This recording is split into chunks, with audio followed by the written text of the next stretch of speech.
At rin na nga ho ang inyong pinagpalang layas. And for today's video, gagawa muna ako ng sumang gabi. Bali ho ay nung nakaraang buwan pa ako lihing-lihing kumain ng sumang gabi.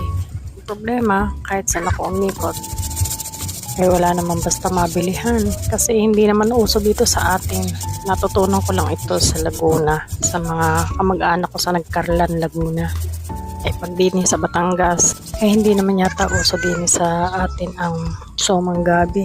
Sumang balinghoy lang at saka malagkit ang karaniwang narito sa sumang tamalis. Di napakasarap. Sa totoo lang, napakahilig kong gumawa ng mga kakanin at merienda. Kaya lang bakit ganun ako'y magka-apo napakatamad ko na. Isa na hong dahilan ay syempre matrabaho ang gumawa ng mga ganitong klaseng merienda.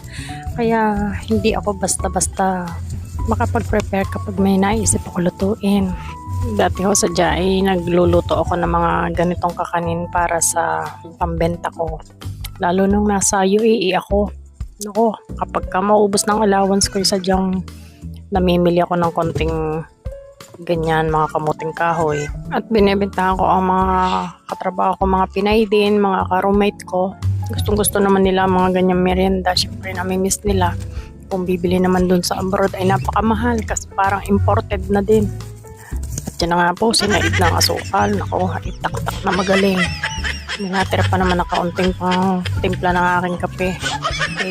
Pangagat na kahit papaano sanay din naman tayong magkape ng kahit medyo mapait. At ito nga yung aking iner-air na gabi. At magsisimula na akong balutin para maisalang ko na. Sadyang napakatrabaho ang gumawa ng ganitong suman. Pero kung may kasama yung pagtsatsaga at pagmamahal, pagtsatsaga, pagmamahal, hindi mamamalayan na mamaya pala tapos ka na. Siyempre sa pagbabalot ng suman, diga. Arehong lagay na kapag ka-ari na i-post ko sa Facebook, siguradong yung aking isang kapatid diyan magchat-chat na at sasabihin ni ate, patikimin mo ako niyan. Alam ko naman paborito rin niya, kaya naisip ko magluto para mabigyan ko sila.